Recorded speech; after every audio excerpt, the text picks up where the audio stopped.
பஞ்சாங்க பலனம் என்பது பஞ்சாங்கத்தை படித்தல், வாசித்தல், வேறு ஒன்றும் இல்லை. இன்றைக்கு வருஷம் புது வருஷம் பிறந்திருக்கு. இந்த வருஷத்துக்கு பேர் விஸ்வாவசு. மொத்தம் தமிழில் 60 வருஷங்கள் இருக்குது. பிரபாவா விபவாவிலிருந்து ஆரம்பித்து இது 39வது வருஷம்.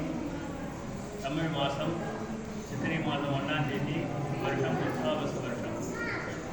ஒவ்வொரு வருஷத்துக்கும் ஒரு வெண்பாவை இடைக்காடலுங்கிற சித்தர் அருளி செய்திருக்காரு.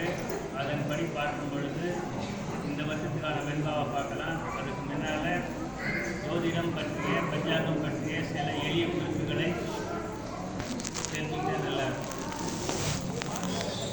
இந்த பஞ்சாங்கத்திலே மேலேயே சாந்திர சௌரமான அப்படின்னு போட்டிருப்பாங்க. சாந்திர அப்படின்னா சந்திரனை அடிப்படையாக கொண்டு கணிக்கும் முறை. சௌரம் அப்படின்னா சூரியனை அடிப்படையாக கொண்டு கணிக்கும் முறை. சூரியனை அடிப்படையாக கொண்டுன்னா சித்திரை மாதத்தில் சூரியன் மேஷ லக்னத்தில் பிரவேசிக்கிறதுனால சித்திரை மாதம் கணக்கிடும். வைகாசி மாதம் ரிஷபத்தில் பிரவேசிக்கிறதுனால வைகாசி 1ஆம் தேதின்னு கொண்டாடும். இந்த மாதிரி இது வந்து சிஸ்டமேட்டிக்காக இருக்கும், மாற்றம் இருக்காது. 365 நாளுங்கிறது அந்த 4 நாள் கட்டுருங்க, 365 நாள் வந்துடும். வைகாசி ஆணியில் மாத்திரம் 32 நாள் அப்படிங்கிற கணக்கு வரும், மற்றதெல்லாம் 30 நாள் வந்துடும். இந்த சாந்திரமானம் அப்படின்னு ஒரு கணக்கு வருது. அது சந்திரனை அடிப்படையாக வச்சு வருஷத்தையும் மாதத்தையும் கணக்கிடுறது. எப்படி கணக்கிடுவாங்க அப்படின்னா, அமாவாசை போன மறுநாளில் இருந்து அவங்களுக்கு வருஷம் பிறகுது, மாதம் பிறகுது. மாதமாக இருந்தாலும் வருஷமாக இருந்தாலும் போன ஞாயிற்றுக்கிழமை தெலுங்கு வருஷம் பிறப்பு வந்து, சனிக்கிழமை அமாவாசை, ஞாயிற்றுக்கிழமை பாட்டிமி. அந்த பாட்டிமியில் தான் அந்த வருஷம் பிறக்கும். ஒவ்வொரு மாதமும் தெலுங்கு பஞ்சாங்கம் எடுத்து பார்த்தீங்கன்னா அந்த பக்கத்தினுடைய கடைசி பேஜில் அமாவாசை வந்து மறுநாள் பாட்டிமியில் வருஷம் பிறக்கும். இது வந்து சரியாக 30 நாளுக்கு கணக்கு பண்ணி ஒரு மாதம் வந்துடும். 12 மாதத்துக்கு பார்க்கும்பொழுது 12 3 36 360 நாள் தான் வரும். ஆனால் தமிழ் கணக்குலேயும் ஆங்கில கணக்குலேயும் 365 நாள் வரும். ஆனால் தெலுங்கு கணக்கில் 360 நாள் தான் வரும். ஏன்னா அமாவாசையிலேருந்து அடுத்த அமாவாசை வரலும், அமாவாசை பாட்டிமிலிருந்து அடுத்த அமாவாசை வரலும் அந்த மாதத்தினுடைய கணக்கு. அந்த மாதிரி சிஸ்டமாக வரும்பொழுது 12 மாதத்துக்கு 12 30 360 நாள் தான் வரும். அதனால தான் தெலுங்கு வருஷம் வரும்போது தமிழ் வருஷம் இடையில வித்தியாசங்கள் வரும். இந்த வருஷம் எப்படி வந்திருக்கு, போன ஞாயிற்றுக்கிழமை தெலுங்கு வருஷ பிறப்பு, இந்த திங்கட்கிழமை தமிழ் வருஷ பிறப்பு, 9 நாள் வித்தியாசம் வந்து. அதுக்கு முன்னால் வரும்பொழுது 2 நாள் தான் வித்தியாசம் வந்து. அதுக்கு முன்னாடி வருஷம் பார்க்கும்போது 21 நாள் வித்தியாசம். இந்த மாதிரி வர்றதுக்கான காரணம் அது சந்திரனை அடிப்படையாக வச்சு பண்ணுறது, இது சூரியனை அடிப்படையாக வச்சு பஞ்சாங்கம் கணிக்கிறது. இந்தியாவில் 2 மாநிலங்களை தான் சூரியனை அடிப்படையாக வச்சு கணிக்கிறாங்க. அது ஒன்று மலையாளம் கேரளா, அடுத்தது தமிழ்நாடு. இந்த 2 தமிழ் பద్ధதியிலே வரும். மற்ற எல்லா மாநிலங்களும் தெலுங்கு பద్ధதியில் சாந்திரமானத்தை அடிப்படையாக வச்சு வரும். வட இந்தியாவில் அத்தனை மாநிலங்களும், கர்நாடகா, ஆந்திரா எல்லா மாநிலங்களும் சந்திரனை அடிப்படையாக வச்சு சாந்திரமானம் அப்படிங்கிற ஒரு பద్ధதியை அவங்க கொண்டு வரும். சரி, எப்படி வந்தாலும் நமக்கு வரக்கூடிய நாள் இன்றைக்கி வருஷப்பிறப்பு. போன ஞாயிற்றுக்கிழமை தெலுங்கு வருஷப்பிறப்பு.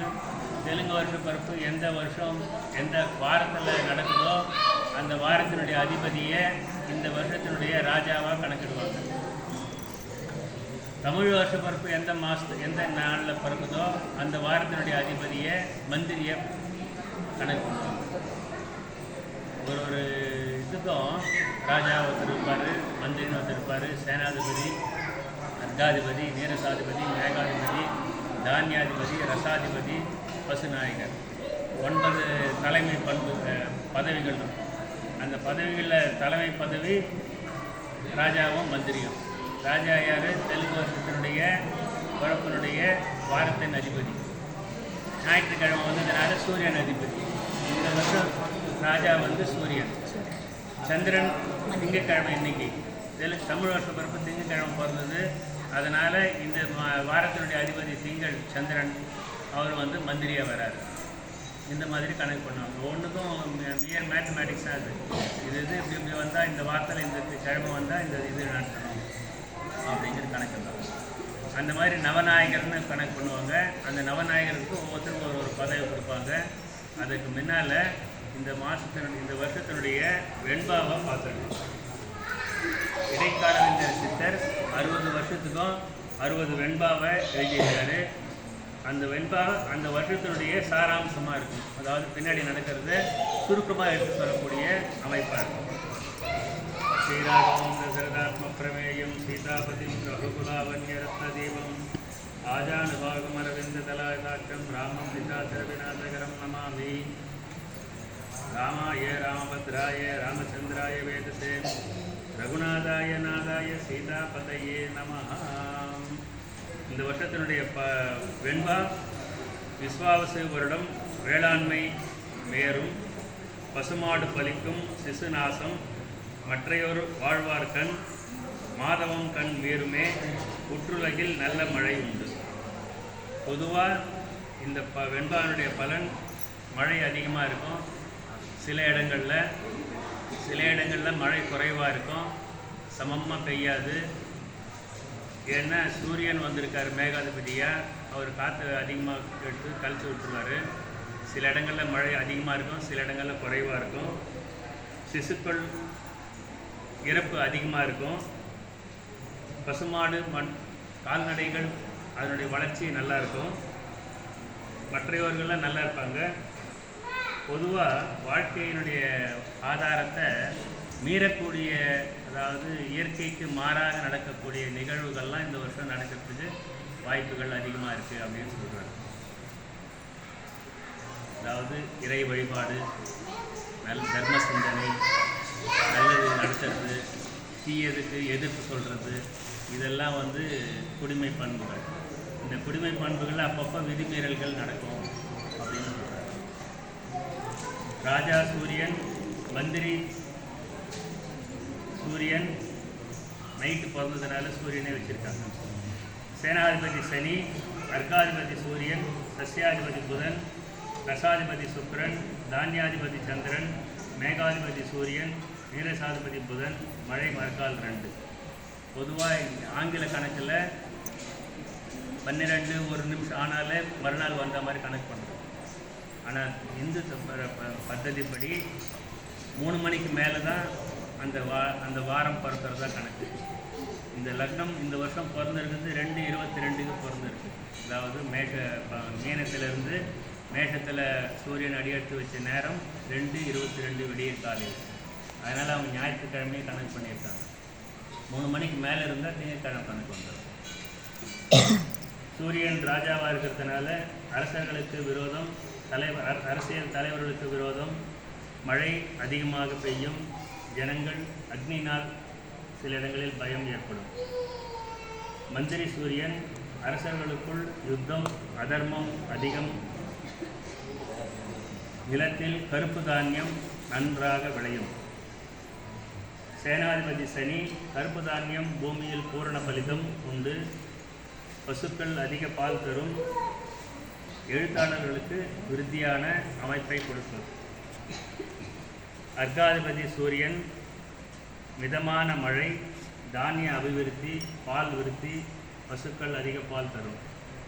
சஸ்யாதிபதி புதன், மத்தியமான பலன், செழிப்பான தானியங்கள் விருத்தி அடையும், பெருங்காற்றினில் சில இடங்களில் சீர்கேடும்.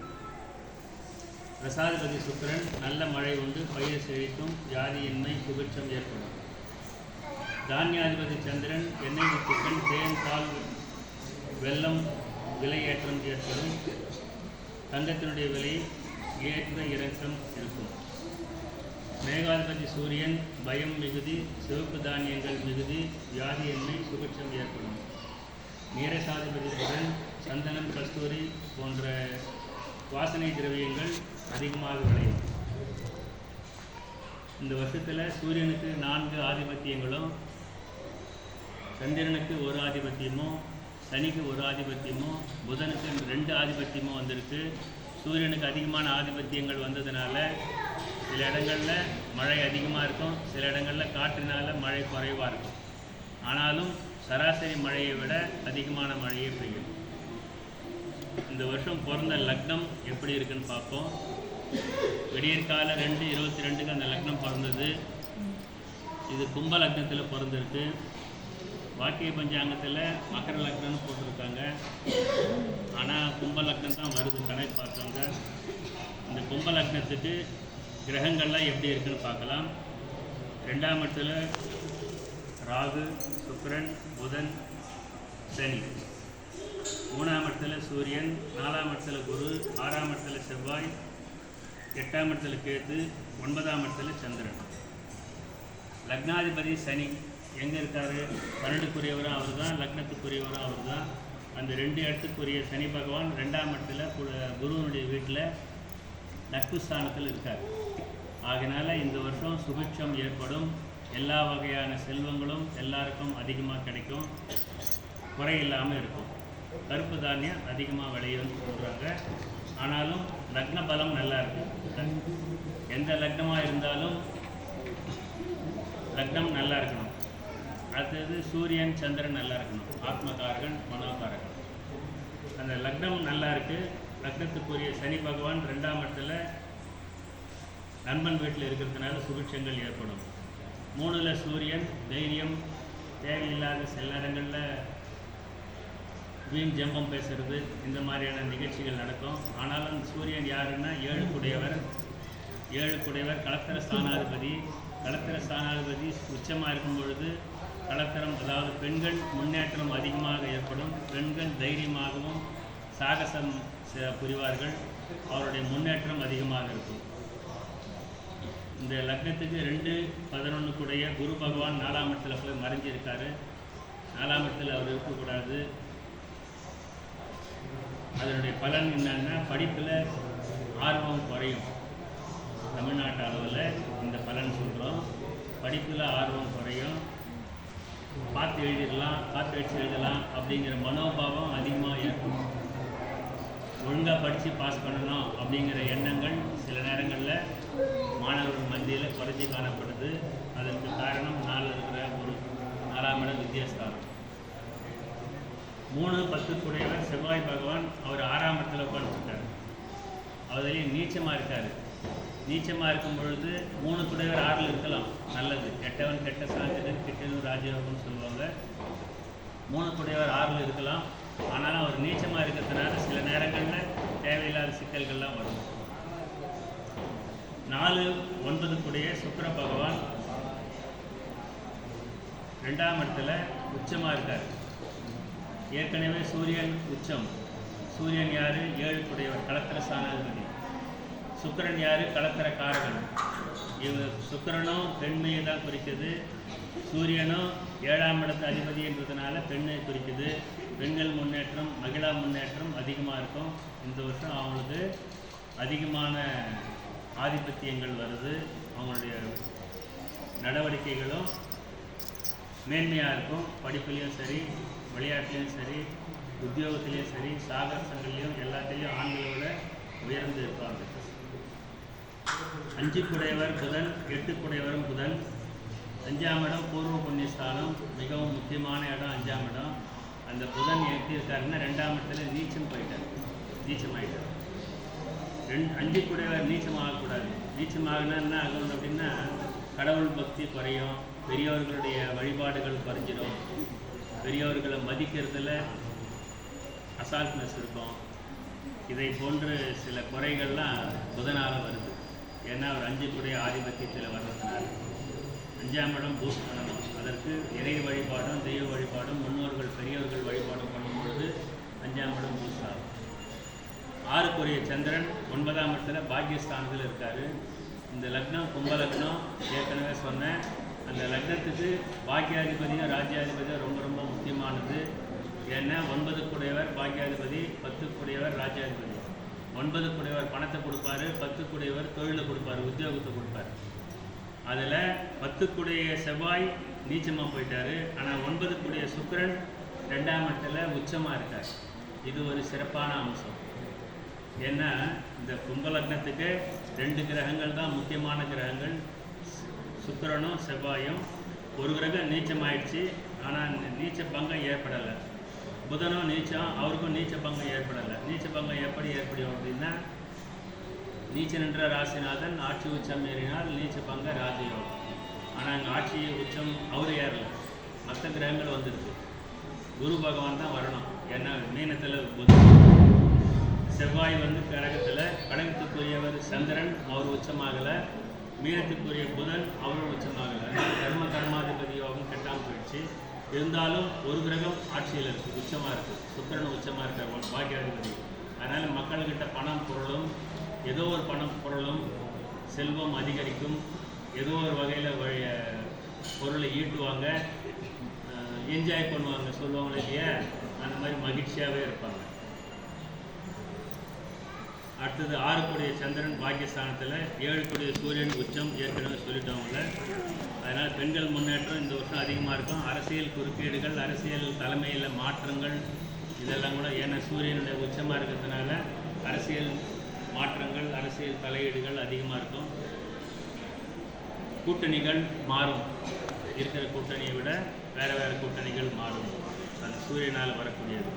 மொத்தத்தில் பாக்கியாதிபதி நல்லா இருக்கிறதுனால இந்த வருஷம் வரவு செலவும் அதிகமாக வருது. வரவு அதிகமாக இருக்குது, செலவு கம்மியாக வருது. இதை வச்சே சொல்லிடலாம் பாக்கியாதிபதி எப்படி இருக்காரோ அந்த பாக்கியாதிபதியை வச்சு அந்த வருஷத்தினுடைய வரவு செலவு ஒவ்வொரு ராசிக்கும் சொல்கிறோமா இல்லையா. மொத்த வரவு மொத்த செலவும் கூட்டும் பொழுது 3 வருஷமாக செலவு அதிகமாக இருந்தது, வரவு கம்மியாக இருந்தது. வரவு 56 இருந்தது, செலவு 62 இருந்தது. இந்த வருஷம் வரவு அதிகமாக இருக்குது, செலவு கம்மியாக இருக்குது. அதுக்கு காரணம் இந்த லக்னத்துக்கு பிறக்கக்கூடிய கும்ப லக்னத்துக்கு பாக்கியாதிபதி சுக்கிரன் உச்சமாக இருக்கிறதுனால. அதனால் அது ஒரு சிறப்பான அம்சம். இப்பொழுது ஒரு ராசிக்கும் ஆதாயங்கள் விரயங்கள் பார்க்கலாம். மேஷ ராசிக்கும் விருச்சிக ராசிக்கும் ஏன் அப்படி கொடுத்துருக்காங்கன்னா, அவரும் 2 பேருக்கும் அதிபதி செவ்வாய் தான், அதனால் அப்படி கொடுத்துருக்காங்க. 2 வரவு 14 செலவு. மேஷ ராசியும் விருச்சிக ராசிக்கும் 2 வரவு 14 செலவு. ரிஷப ராசிக்கும் துலா ராசிக்கும் 11 வரவு 5 செலவு. ரிஷபத்துக்கும் துலாத்துக்கும் சுக்கிரன் அதிபதி, 11 வரவு 5 தான் செலவு. இது எப்படி வருது கணக்கு பார்த்தீங்களா தெரியும். செவ்வாய் முதல்ல அதிகமாக செலவு வந்தது, செவ்வாய் அங்கே நீச்சமாக இருக்கார், பலம் இல்லாமல், அதனால செலவு இழுத்து விட்டார். ஆனால் இங்கே சுக்கிரன் உச்சமாக இருக்கார், அதனால் அவர் வரவு அதிகமாக கொடுத்தார், பணத்தை. ஏன்னா பாக்கியாதிபதி அவர் தான். அதனால் 11 வரவு 5 செலவு. மிதுன ராசிக்கும் கன்னி ராசிக்கும் 14 வரவு 2 தான் செலவு. கடக ராசிக்கு 14 வரவு 8 செலவு. சிம்ம ராசிக்கு 11 11. தனுசு ராசிக்கும் மீன ராசிக்கும் 5 வரவு 5 செலவு. மகர ராசிக்கும் கும்பராசிக்கும் 8 வரவு 14 செலவு. இதில் மேஷ ராசிக்கும் விருச்சிக ராசியும் மகர ராசியும் கும்பராசி, இந்த 4 ராசிக்கு தான் வரவை விட செலவு அதிகம். மீதி 8 ராசிக்கு ஒன்று சமமாக இருக்குது, அல்லது அதிகமாகவே இருக்குது. மொத்த வரவு 65, மொத்த செலவு 59. ஆதாயத்தை காட்டிலும் விரயம் கம்மியாக இருக்கிறதுனால ஜனங்கள்கிட்ட பணப்புழக்கம் அதிகமாக இருக்கும். வேண்டிய பொருட்களை வேண்டியமாறு வாங்கி குவிஞ்சிருச்சுக்கும் இறைவன் அருள் புரிவார். அடுத்தது கந்தாய பலன். முதல் கந்தாயம் என்பது முதல் 4 மாதம், அடுத்த கந்தாயம் 4 மாதம், அதுக்கு அடுத்த கந்தாயம் 4 மாதம். பொதுவாக கிராமங்களில் கந்தாயம் அப்படின்னா பயிருக்கு தான் கணக்கு. முதல் கந்தாயம் என்ன வந்து நவர, 2வது கந்தாயம் சம்பா, 3வது கந்தாயம் போதும் இல்லையா. அந்த மாதிரியே பார்க்கக்கூடாது. உத்தியோகத்தை செய்கிறவங்களுக்கெல்லாம் விவசாயம் பண்ணுறாங்க. அதனால் முதல் கந்தாயம் என்பது பயம், 2வது கந்தாயம் வியாதியின்மை, 3வது கந்தாயம் தன சௌக்கியம். முதல் கந்தாயத்தில் பூஜ்யம் இல்லாமல் ஏதோ ஒரு நம்பர் வரணும், 1 2 3 எது இருந்தாலும் சரி. நம்பர் வந்தேன்னா முதல் கந்தாயம் இந்த 4 மாதம் வரலும் பயம் இல்லாமையும் ஆரோக்கியமாகவும் இருக்கலாம் அப்படின்னு அவங்க நட்சத்திரத்துக்கு போனால் பொருத்தி பார்த்துங்க. அஸ்வினி நட்சத்திரம் 6, முதல் கந்தாயம் 6, நடு கந்தாயம் 1, கடை கந்தாயம் 4. பரணி நட்சத்திரம் 1 2 2. கிருத்திகை நட்சத்திரம் 4 0 0. கிருத்திகை நட்சத்திரம் யார் யாருக்கு வரும்?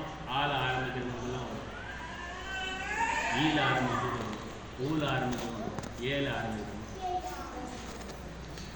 ரோகிணி நட்சத்திரம் 7-1-3, மிருகசீர நட்சத்திரம் 2-2-1, திருவாதிரை 5-0-4, புனர்பூசம் 0-1-2, பூசம் 3-2-0, ஆயில்யம் 6-0-3, மகம் 1-1-1, பூரம் 4-2-4, உத்திரம் 7-0-2, அஸ்தம் 2-1-0, சித்திரை 5-2-3, சுவாதி 0-0-1. இந்த நட்சத்திரமும் ரெண்டு கந்தாயம் 0 ஆயிருக்கு. விசாகம் 3-1-4, அனுஷம் 6-2-2, கேட்டை 1-0-0, கேட்டையும் 2 கந்தாயம் 0 ஆயிருக்கு. மூல நட்சத்திரம் 4-1-3, பூராடம் 7-2-1, உத்திராடம் 2-0-4, திருவோணம் 5-1-2, அவிட்டம் 0-2-0, சதயம் 3-0-3, பூரட்டாதி 6-1-1, உத்திரட்டாதி 1-2-4, ரேவதி 4-0-2. முதல் கந்தாயம் 4, ரெண்டாவது கந்தாயம் 0, மூணாவது கந்தாயம் 2.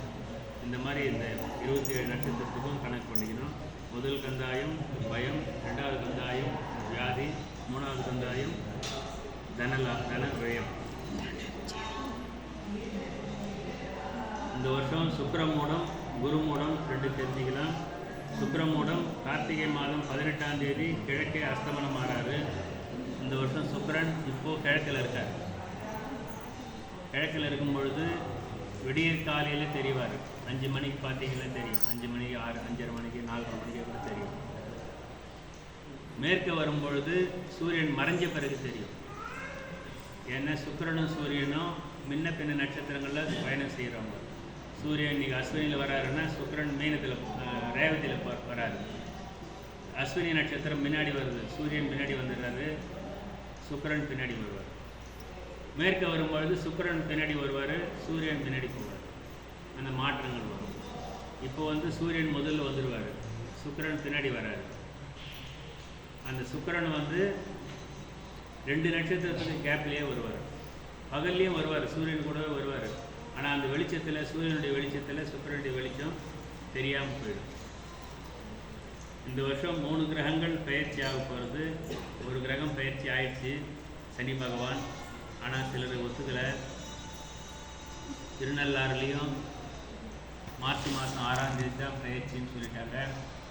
வாக்கிய பஞ்சாங்கத்தில் சனி பயிற்சி அப்போ தான் போட்டிருக்காங்க. ஆனால் கணித பஞ்சாங்கத்தில் சனி போன வாரம் மாறின மாதிரி போட்டாச்சு. ஆனால் சயின்டிஃபிக்கலாக பார்க்கும் பொழுது இந்தியா முழுக்க திருக்கணிதத்துக்கு மெயின் ஆஃபீஸு கல்கட்டாவில் இருக்குது, கால நிர்ணயின்ட்டு. அந்த இதில் என்ன பண்ணியிருக்காங்க, ஆராய்ச்சி பண்ணும் பொழுது சேட்டலைட்டு கேமரா மூலம் இந்தியாவுக்கு அந்த கிரகங்களுடைய ஃபோட்டோவெல்லாம் வருது. அதில் மீன மண்டலத்தில், அதாவது மீன ராசியில் இந்த ப்ளூ ஸ்டார் சனி பகவான் சஞ்சரிக்கிற மாதிரியே போட்டிருக்கோம். அதாவது இப்போ கும்பத்தில் இருக்காரு. மீனத்தில் எப்போ வருதுன்னு சொல்கிறாங்க அவங்க, மார்ச் மாதம் 6ஆம் தேதி தான் வருதுன்னு சொல்கிறாங்க. இன்னும் 9-10 மாதம் பொறுத்து தான் சனி பயிற்சின்னு சொல்கிறாங்க. ஆனால் அந்த சேட்டலைட்டு இதில் ஃபோட்டோவில் எப்படி தெரியுது அப்படின்னா, மீன மண்டலத்தில் சனி பகவான் ஈஸியாக கனெக்ட் பண்ணலாம், கண்டுபிடிக்கலாம். ஏன்னா அதில் வளையங்கள் அதிகமாக இருக்கும், நீல வளையங்கள் அதிகமாக இருக்கும். குருவுக்கும் சனி பகவானுக்கும் வளையங்கள் அதிகம். இது மஞ்சளாக இருக்கும், அது நீளமாக இருக்கும். அந்த வளையத்தை வச்சு கண்டுபிடிச்சாங்க. மீனராசியில் தான் இருக்குதுன்னு சொல்கிறாங்க. அது ஆராய்ச்சிகள் போயிட்டே இருக்குது. நான் மீனராசியில் இருக்கிற மாதிரியே சொல்லிட்டேன். ஏன்னா முதல்லையே அந்த கட்டம் சொன்னோமா இல்லையா, ராசி கட்டம். அதாவது இந்த வருஷம் பிறக்கிறது எந்த லக்னத்தில் பிறந்து, கும்ப லக்னத்தில் பிறந்ததுன்னு. அந்த கும்ப லக்னத்துக்கு அதிபதி சனி பகவான் தான். எங்கே இருக்காருன்னு சொன்னேன், 2ஆம் இடத்துல இருக்காருன்னு சொன்னேன். 2ஆம் இடம் குடும்பஸ்தானம், குருவனுடைய வீடு மீனம். அதனால் பயிற்சி ஆன மாதிரி தான் சொல்லியிருக்கேன். ராகு பயிற்சி அடுத்த 13ஆம் தேதி, சித்திரை மாதம் 13ஆம் தேதி வருது. குரு பயிற்சி சித்திரை மாதம் 28ஆம் தேதி வருது. 3 கிரகங்களும் இந்த ஒரு மாதத்துக்குள்ளவே பயிற்சி ஆகிறாங்க. கார்த்திகை மாதம் 18ஆம் தேதியிலிருந்து தை மாதம் 26ஆம் தேதி வரலும் சுக்கிரமூடம் நடக்குது. குருமூடம் வைகாசி 26லிருந்து ஆணி 25 வரலும் குருமூடம். குருமூடத்தில் கோயில் விசேஷங்கள் செய்ய மாட்டாங்க, கும்பாபிஷேகம் போன்ற இதெல்லாம். சுக்கிரமூடத்தில் லௌகிக விஷயங்கள் செய்யப்படாது நியாயமாக. கல்யாணம், கிரகப்பிரவேசம், காது குத்துதல் போன்ற விஷயங்கள்லாம் அந்த ஒரு மாதத்தில் கார்த்திகை 26லேருந்து கை 25 அந்த 45 நாள் வந்து வர்ஜயம் கூடாது. இந்த வருஷம் 4 கிரகணங்கள் ஏற்பட போகுது. 2 சூரிய கிரகணம், 2 சந்திர கிரகணம். 2 சூரிய கிரகணம், முதல் கிரகணம் ஆவணி மாதம் 22ஆம் தேதி சந்திர கிரகணம். அது இந்தியாவில் தெரியும். சந்திர கிரகணம் 2ம் தெரியும், சூரிய கிரகணம் 2ம் தெரியாது. போன வாரம் கூட அமாவாசைக்கு ஒரு கிரகணம் ஏற்பட்டது. அது அமெரிக்கா, அலாஸ்கா, கனடா போன்ற இடங்களில் தான் அது கிரகணம் வந்தது. அவங்களுக்கு பகல், நமக்கு இரவு. நமக்கு அவங்களுக்கு 12 மணி நேரம், 13 மணி நேரம், 10 மணி நேரம் வித்தியாசம்.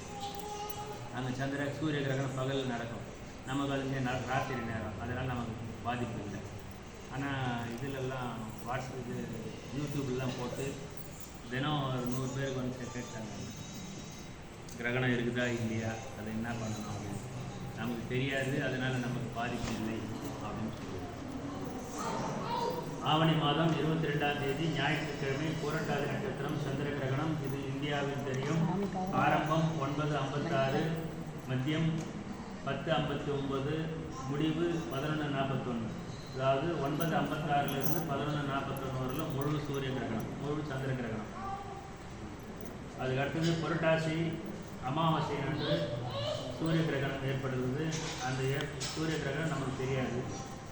மாசி மாதம் 15ஆம் தேதி இன்னொரு சூரிய கிரகணம் ஏற்படுது. அதுவும் இந்தியாவில் தெரியாது, கனடா, அமெரிக்கா, அமெரிக்காவில் தெரியும். மாசி 19 பௌர்ணமி அன்று, மாசி மகத்தின் அன்று இன்னொரு கிரகணம் ஏற்படுது. பூர நட்சத்திரம், மகத்துக்கு மருந்து நட்சத்திரம். அதுவும் முழு சூரிய கிரகணம், முழு சந்திர கிரகணம். அது சாயந்தரம் 4:33 ஆரம்பித்து 5:31 வரலும் முடியும். அதுவும் முழு சந்திர கிரகணம். அடுத்தது வருஷ தானியாதிகள். இதனுடைய மொத்த பலன் 19. அதற்கு என்ன படிக்கிறேன்னா அது தெரிஞ்சுக்கணும். வருஷ தானியாதிகள் பூரண பலன் 19.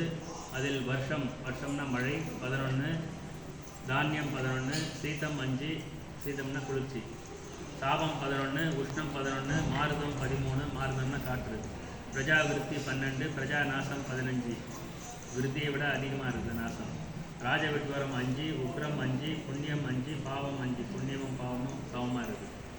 வியாதி 9, வியாதி சாந்தி 9, அதுவும் சரியாக இருக்குது. ஆச்சாரம் 3, அனாச்சாரம் 7, இது அதிகமாகிடுச்சு. ஆச்சாரம் ஒழுக்கம் 3 தான் வருது. ஒழுக்கமின்மை 7 வருது. அது மாணவர்கள் லெவல்லையும் வரும், பெரியவங்க லெவல்லையும் வருது.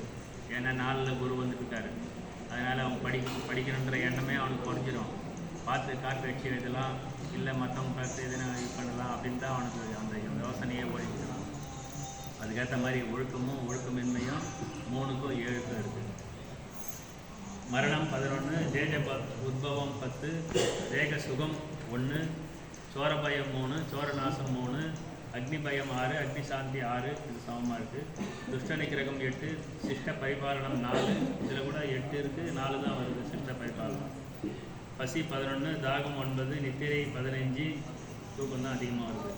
சோம்பல் 8, உத்தியோகம் 6, சாந்தம் 5, குரோதம் 11, டம்பம் 7, மித்திரத்துவம் 11, மித்திரபேதம் 3, ரசநிஷ்பத்தி 3, பலநிஷ்பத்தி 4, உற்சாகம் 4, விஸ்வாசம் 3, விஸ்வாசகாதம் 9, நைஷ்டிகம் 11, தயை 4, நிர்தாட்சண்யை 4, ஞானம் 9, அஞ்ஞானம் 7, பிராணி சுகம் 7, பிராணி துக்கம் 7, மழை 4, புஷ்கலம் 3, பிரதிஷ்டை 10, அப்பிரதிஷ்டை 1, அதிவிருஷ்டி 2, அனாவிருஷ்டி 5, ஸ்தாவரம் 1, ஜங்கமம் 4, மகோத்பாதம் 8, மின்னல் 8, சிலாவர்ஷம் 7, மேககர்ஜிதம் 6, மிருகபாதை 3, மிருகநாசம் 2, பிறர்கொலை 6, தற்கொலை 4, அபமிருத்தி 6, காலமிருத்தி 3, சாகசம் 5, சௌக்கியம் 5, எலி 5, விட்டில் 7, கிளி 6, குதிரை 3, யானை 9, பசு 11, எருமை 7, பொன் 7, வெள்ளி 10, தாமிரம் 8, வெண்கலம் 6, உருக்கு 3,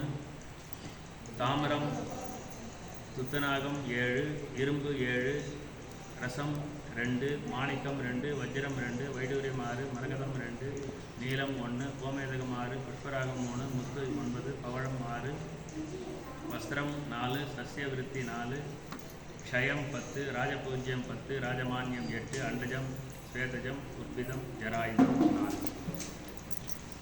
இந்த வருஷம் மகர சங்கராந்தி புருஷன் புலி வாகனத்தில் வராரு. போன வருஷமும் அதே வாகனம் தான். பாலவ கரணம், பாலவம்னா புலி. பெயர் மந்தாகினி. இவரால் இந்த வருஷம் முழுதும் 9 நட்சத்திரக்காரர்களுக்கு அசுப பலன்கள். முதல் 9 அஸ்வினியிலேருந்து 9 ஆயில்யம் வரலும். அடுத்த 9 நட்சத்திரங்களுக்கு மத்தியம பலன்களும். அடுத்த நட்சத்திரன்றது மக்கத்திலிருந்து கேட்டை வரலாம். அடுத்த 9 கடைசி 9 நட்சத்திரங்களுக்கு சுப பலன்கள். கடைசி 9 நட்சத்திரம்ன்றது மூலத்திலிருந்து ரேவதி வரும். மொத்தம் 27 நட்சத்திரங்கள். 27 3 பிரிச்சு முதல் பாதி, முதல் 3 9 பலன்கள் நிற்பலன். 2வது பலன் பாதி பலன் வரும். 3வது முழு பலன்கள். பொன்னேர் கட்டுறதுக்கு இந்த வருஷம் புதன்கிழமை நல்லா இருக்கு. நாளை மறுநாள் பொன்னேர் கட்டுற ஆளே இல்லை, மாடே இல்லை. மாடு இல்லைன்னா கூட ஏன் டிராக்டர் வச்சு செய்கிறாங்க. செய்ய வேண்டிய பద్ధதி பிரகாரம் அதை செய்ய. கிழக்கு மேற்கு வளர்ப்பு போட்டு புதன்கிழமை 6லேருந்து 7:30 ஓட்டிட்டு. அப்படி புதன்கிழமை முடியலன்னா அமாவாசை கழிச்சு புதன்கிழமை நல்லா இருக்கும். 30ஆம் தேதி அது அட்சய திருதி. அன்றைக்கி நல்லா இதே செஞ்சிருக்கு. முதலே செஞ்சிருக்கு. திடீர்னு 2 மழை பெய்யும்.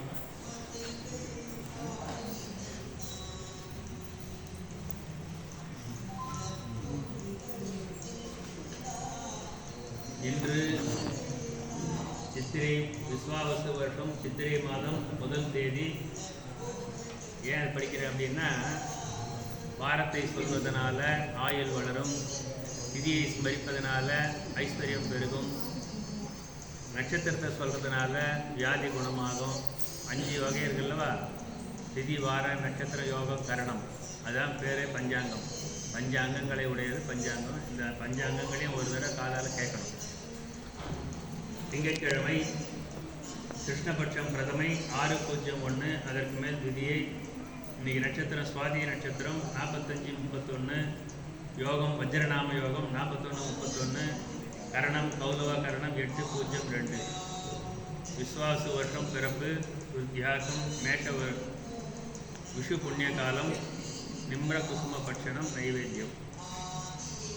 நாளை செவ்வாய்க்கிழமை 2ஆம் தேதி கிருஷ்ணபட்சம் திதியை 12:18. விசாக நட்சத்திரம் 52:55. சித்திரை 43:39. கரசை கரணம் 12:10. திதிவார நட்சத்திரம் படித்தோம். கந்தாய பலன் ஆதாய விரயம்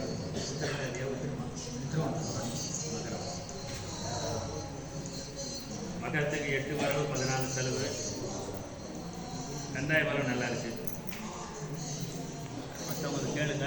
ஒவ்வொருத்தரும் கேட்க எல்லாரும் கேட்காதீங்க. வீட்டில் ஒருத்தர் 2 பேர் கேளுங்க. நரசிம்ம சுவாமி அனுஷ நட்சத்திரம் விருச்சிக ராசி 2 வரவு 14 செலவு. திருவோணம் சாமி. திருவோணம் 3 கந்தாயம் நல்லா இருக்கு. 8 வரவு 14 செலவு. அஸ்தம் ராமமூர்த்தி சித்திரை நட்சத்திரம் துளாராசி. துளாராசிக்கு 11 வரவு 5 செலவு. சங்கர் உத்திரட்டாதி நட்சத்திரம் மீனராசி. மீனராசிக்கு வரவு 5 செலவு 5. ரேவதி நட்சத்திரம் நல்லா இருக்கு. பூராடம் 3 கந்தாயம் நல்லா இருக்கு. தனுசு ராசி 5:5. அஸ்தம் சுவாதி நட்சத்திரம் துளாராசி. துளாராசிக்கு 11:5. அஸ்தம் 11 வரவு 5 செலவு. அஸ்தம் நெல்லி கடகராசி. கடகராசிக்கு 11:14. அஸ்தம் அஸ்தம் கன்னிராசி 14:2. மகம் 11:11. துர்கம்மாவோட மகம் 11:11.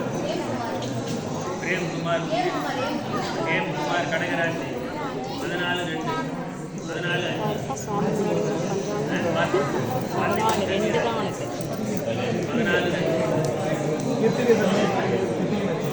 மேஷமாக இருக்கு. ரிஷபமாக இருந்தால் நல்லா இருக்கு. 11:5. மேஷமாக இருந்தால்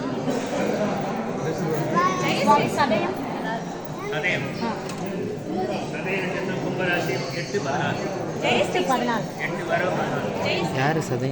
ஜெயஸ்ரீ ஜெயஸ்ரீ திருமூல நட்சத்திரம் 3 கந்தை நல்லா இருக்கு. செலவு அதிகம். அவங்க கேட்டாங்க 8 வரவு சதையா 14. மதன் சிம்மராசி 14 மேஷராசி இதான் வரவு கம்மி ஜாஸ்தி செலவு கம்மி 7-2 நான் 5-5 14 2 14-2 அதான் வரவு ஜாஸ்தி செலவு 2 சொன்ன கன்னிராசி வந்தாங்க 14. ஆனால் இதில் பார்த்தா தானாதிபதி 0 2 14. சுமதி கும்பராசி 8 14.